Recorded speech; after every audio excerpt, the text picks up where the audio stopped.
आबिद जुबैरी साहब हमें ज्वाइन कर चुके हैं, माहिर कानून है आप। आबिद जुबैरी साहब कहिएगा, सुन्नी इत्तेहाद काउंसिल का मामला, लेकिन हर जगह हमने देखा कि फैसले में पीटीआई लिखा गया, कहा गया कि पीटीआई एक सियासी जमात है, अगर निशान से महरूम कर दिया गया तो इसका मतलब ये नहीं कि सियासी साख खत्म हो जाए। क्या कमेंट करेंगे, आपको ये फैसला कैसा लगता है? बिस्मिल्लाहिर्रहमानिर्रहीम। पहले तो अल्लाह का बहुत शुक्र है कि आज सारी कौम को इसमें शुक्र अदा करना चाहिए कि एक जो नाइंसाफी हुई थी एक जमात की, उनके लीडर के साथ, आज उसका कुछ हद तक अजाला हुआ है। और ये मैं समझता हूँ इस मुल्क की तारीख का एक बहुत बड़ा अहम केस था, जो मैं समझता हूँ कि हमारी जमहूरियत के लिए, आइन और कानून की बालादस्ती के लिए बहुत एक संग मील साबित होगा। आप देखिए, शुरू से हम लोग यही कह रहे थे कि ये जो इनका फैसला था बल्ले का सिंबल लेने के बाद, उसका ये मतलब नहीं था कि ये लोग आजाद हो गए। अब ये आजाद नहीं थे तो फिर लेकिन एक फैसला आया उनका इलेक्शन कमीशन ऑफ पाकिस्तान का, जिसमें इनको डिक्लेयर कर दिया गया कि ये आजाद हैं। वो फैसला ही गलत था, बेसिक फैसला गलत था। उसने सारी मुश्किल की कि इलेक्शन के बाद इनको मजबूर किया गया कि जी आप किसी जमात में शामिल हो। वो भी गलत फैसला था कि किसी की जमात में शामिल, क्योंकि इनको चाहिए था कि कहते कि जी हम पीटीआई, हमने अपने फॉर्म पीटीआई के भरे, हमसे बल्ले का सिंबल ले लिया गया, मतलब कि हम एक पार्टी जमात है जो रजिस्टर्ड पार्टी है, हमने उसके टिकट पे इलेक्शन लड़ाए। उन्होंने कोई आजाद हैसियत से तो इलेक्शन नहीं लड़ा था। तो यही वो जो गलती थी वो आज दुरुस्त की गई है अक्सरियती फैसले ने कि जी ये सीटें सुन्नी इत्तेहाद वगैरह किसी को नहीं, इनको किसी को, क्योंकि वो फैसला उन्होंने डिक्लेयर किया तो उन्होंने कहा कि जब उनकी ही सीटें थी, वो ही पीटीआई हैं, तो वो इनको शामिल हो गए, वो भी गलत था। वो मतलब कि उसकी कोई वैल्यू नहीं है क्योंकि ओरिजिनल ऑर्डर गलत था।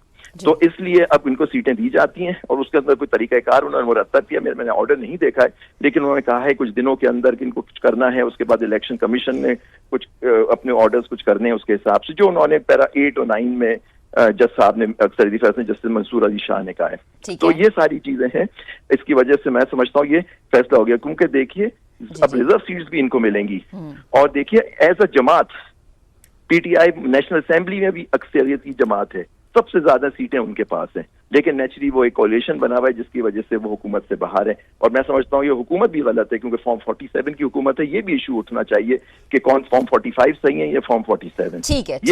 ठीक है आबिद साहब, बेहद शुक्रिया, हमारे साथ मौजूद थे, गुफ्तगू कर रहे थे। एंकर पर्सन आयशा बख्श भी हमें ज्वाइन कर चुकी है। आयशा बेहद शुक्रिया। मुनीब से भी हमारा राबता बहाल हो गया। मुनीब, आपकी तरफ आती हूँ, एक तो बात अपनी मुकम्मल कीजिएगा, दूसरा मेरा सवाल भी लीजिएगा कि भी राना सनाउल्लाह साहब हमारे साथ मौजूद थे। वो कह रहे थे कि आउट ऑफ द बॉक्स जाके वो रिलीफ दिया गया जो कि शायद अदालत के सामने रखा ही नहीं गया था। इस पे क्या कमेंट करेंगे, और अपनी बात भी मुकम्मल कीजिएगा। देखिए, सबसे बुनियादी बात यह है कि अदालत ने जो इस केस के अंदर अहम नुक्ता है जिसके गिर्द सारा मामला घूमता है, इनफैक्ट अगर मैं ये कहूं कि जो आज रिलीफ मिला है, अदालत ने तहरीके इंसाफ के निशान के हवाले से, इंतखाबी निशान के हवाले से जो फैसला सुप्रीम कोर्ट ने दिया, अदालत ने इलेक्शन कमीशन की जो तशरीह थी, अदालत ने उसको इनवैलिड करार दिया। अदालत ने आज उस गलती की तस्हीह अपने तई इस तरीके से की कि क्योंकि इलेक्शन कमीशन ने तहरीके इंसाफ को एक डिसफंक्शनल पार्टी करार दिया, लिहाजा उनके कैंडिडेट्स इंडिपेंडेंट हुए, जिसके नतीजे में उन्हें सुन्नी इत्तेहाद काउंसिल में जाना पड़ा। लिहाजा अदालत ने वहां से उस गलती की अपने तई दुरुस्ती की है। अब यहाँ सवाल ये उठता है कि वो तो दुरुस्ती हो गई, और क्योंकि वो बल्ले का निशान भी अदालत ने कह दिया, या निशान इंतखाबी निशान होना किसी सियासी जमात के लिए जरूरी नहीं है इलेक्शन कंटेस्ट करने के लिए, वो कोई रिक्वायरमेंट नहीं है, अदालत ने कहा। जजेस ने इसको ऑब्जर्व भी किया और ये यकीनी तौर पर अदालत ने कहा। बट सवाल ये पैदा होता है कि इस पूरे मामले में जो पिटिशनर थी वो तो सुन्नी इत्तेहाद काउंसिल थी। सुन्नी इत्तेहाद काउंसिल की पिटिशंस को सुनते हुए मुतअद्दिद दफा जज साहिबान ने वकला से पूछा था कि पाकिस्तान तहरीक इंसाफ कहाँ स्टैंड करती है, क्या वो यहाँ पिटिशनर है, तो जवाब नफी में आता था। अब सवाल ये है कि जो एतराज करने वाले हैं वो ये करेंगे, जिस तरह राना सनाउल्लाह साहब ने भी किया, कि ये ओवर एंड अबव जाकर कानून से अदालत ने एक ऐसे मामले में एक ऐसी जमात को रिलीफ दिया है जो कि पिटिशनर सिरे से थी ही नहीं। लेकिन अदालत का ये मौक़िफ़ है कि वो पिटिशनर इस सूरत में नहीं थी क्योंकि इलेक्शन कमीशन ने उनका ये हक उनसे ले लिया था। अदालत ने उन्हें, इलेक्शन कमीशन ने उन्हें डिसफंक्शनल पार्टी करार दिया। इलेक्शन कमीशन के उस गलत फैसले की वजह से जो कैंडिडेट्स थे तहरीके इंसाफ के, उनको मजबूरी में इंडिपेंडेंट इलेक्शन लड़ना पड़ा। उसी मजबूरी में फिर उन्हें इलेक्शन के बाद सुन्नी इत्तेहाद काउंसिल ज्वाइन करना पड़ी। लिहाजा अदालत ने इस बात को इतना रिगार्ड नहीं किया कि सुन्नी इत्तेहाद काउंसिल का राइट बनता है कि वो मखसूस नशिस्तें ले। क्या अदालत ने ये लिखा कि सुन्नी इत्तेहाद काउंसिल एक पार्लिमानी पार्टी थी? सुन्नी इत्तेहाद काउंसिल तो फॉर ऑल प्रैक्टिकल पर्पसेस अदालत ने उसकी एग्जिस्टेंस या उसकी अहमियत बहसियत पार्लिमानी पार्टी उसको तो डिसरिगार्ड किया है। अदालत ने तो जो कहते हैं ब्रिंगिंग बैक टू लाइफ का इस्तेलाह हम इस्तेमाल करते हैं, they have brought Tehreek-e Insaf back to parliamentary life with the effect कि वो कैंडिडेट्स जो कि तहरीके इंसाफ के थे, जिनको आजाद इलेक्शन कमीशन ने डिक्लेयर किया, वो आजाद थे ही नहीं। उनके पास निशान होना जरूरी नहीं, वो बेशक 100 निशानों पे इलेक्शन लड़ते, लेकिन वो तहरीके इंसाफ के कैंडिडेट्स ही थे।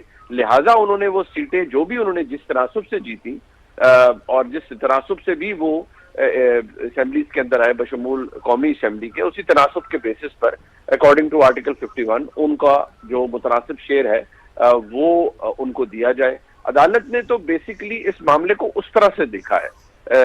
यहाँ सुन्नी इत्तेहाद काउंसिल की दरखास्तें मंजूर होना या हम उसको एज हेडलाइन में जरूर चलाएंगे, अगर आप उसको पूरे फैसले को पढ़ें और उसका जो ऑपरेटिव पार्ट है उसको पढ़ें, तो अदालत ने तो तहरीके इंसाफ को दोबारा एक पार्लिमानी पार्टी बना दिया है और बताया है कि इस बात की अहमियत नहीं है कि इलेक्शन कमीशन ने जो किया ना सिर्फ वो गलत था, बल्कि वो गलत तशरीह थी उस फैसले की जो कि सुप्रीम कोर्ट ने ही दिया था, जिसमें बल्ले का निशान तहरीक इंसाफ से लिया गया। जी ठीक, मुनीब साहब हमारे साथ ही रहिएगा। आयशा बख्श साहिबा भी हमारे साथ मौजूद है, एंकर पर्सन। आयशा साहिबा, आप इस फैसले को किस तरह देखती हैं? आपसे कुछ देर पहले राना सनाउल्लाह साहब हमारे साथ मौजूद थे, उनका ये मौक़िफ़ था कि पीटीआई को वो रिलीफ मिल गया जो उन्होंने मांगा ही नहीं है। क्या कॉमेंट करेंगे? बहुत शुक्रिया आपका। एक तो मैं मुनीब को भी सुन रही थी और मुनीब ने जितनी बात की है मैं उससे इत्तेफाक करते हुए कि जिस तरीके से चीजें चली और आज कानूनी तौर पर जो फैसला दिया गया है, मैं उस पॉइंट ऑफ व्यू से इत्तेफाक करती हूँ। दरखास्त गुजार सुन्नी इत्तेहाद काउंसिल से फैसला पीटीआई के पास आ रहा है और उस गलती की तस्दीक की जा रही है जिस पर गुज़िश्ता कुछ महीनों से तनकीद हो रही थी।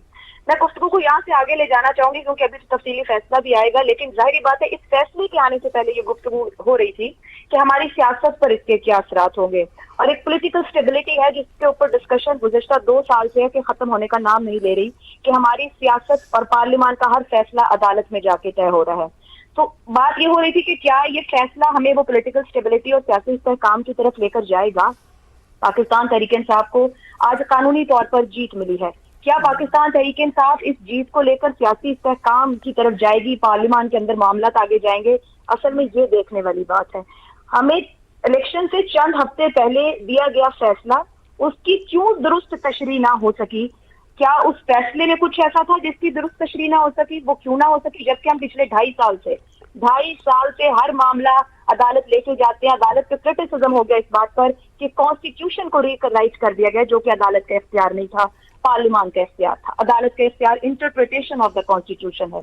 तो जब इतना कुछ चल रहा था, जहां बार बार ये डिस्कशन होती थी कि पोलिटिसाइजेशन ऑफ जुडिशरी हो रही है या फिर जुडिशरी के मामला अदालत तक, मतलब इस सियासत की नजर हर बात हो रही थी, तो बहुत मोहतात होने की जरूरत थी तमाम ही इदारों को। जब इंतखाबात 2024 सर पर थे जो अल्लाह अल्लाह करके हो रहे थे किसी तरह, उस दौरान इतनी बड़ी गलती कैसे होगी जिसको